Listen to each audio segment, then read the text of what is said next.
कारण बताह उल्टाके मारिबले आरम्भ करिছে এতিয়া बताह সেইফালে নহয় बताह আমাৰ ফালে আহি আছে অসমৰ মানুহে মূল্য বৃদ্ধি নিয়ন্ত্ৰণ বিচাৰে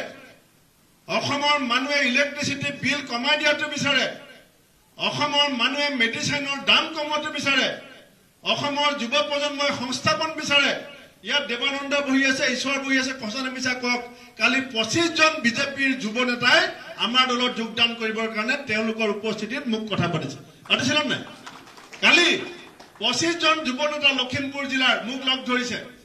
যে আমি বিজেপি নকৰো আমি সংস্থাপনৰ কাৰণে গৈছিলো আমি আশাত গৈছিলো আমি কিবাটো পাম বুলি কৈছিলো আমি 10 বছৰ ধৈৰ্য ধৰিলো আৰু আমাৰ ধৈৰ্য নাই আপুনি যদি আমাক লবলৈ সাজু আছে আমি আহিবলৈ সাজু আছো আপোনালোকে যোগাযোগ কৰক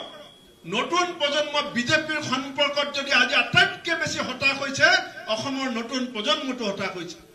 অসমৰ শিক্ষিত চামটো হতাশ হৈছে কিন্তু আমাৰ কংগ্ৰেছ নেতাসকলে কলেজত ইউনিভাৰ্চিটিত পঢ়া লোৱা ছোৱালীৰ সৈতে কথা নাপাতে ভাবে যে ই সৰু ল'ৰা ই মোৰ ভতিজা ই মোৰ ভাগিন ই মোৰ নাতি কিন্তু যাৰ 18 বছৰ বয়সৰ ওপৰ হৈছে সি অসমৰ এজন ভোটাৰ আমাৰ দেশৰ নাগৰিক আপোনাতকে বয়সত 20 বছৰ সৰু হ'ব পাৰে আপোনাৰ ভাগিন ভতিজা নাতি পুতি হ'ব পাৰে কিন্তু সি এজন বিবেকবান নাগৰিক সি সিদ্ধান্ত ল'ব পৰা চিন্তা কৰিব পৰা নাগৰিক আপুনি কলেজত গৈ পেলাই ল'ৰা ছোৱালীক সুধি যাওক এবাৰ কাক ভোট দিব কংগ্ৰেছক দিব ইউনিভাৰ্চিটিত এনএছৱাই জিকি আছে আপোনালোকে গম পায়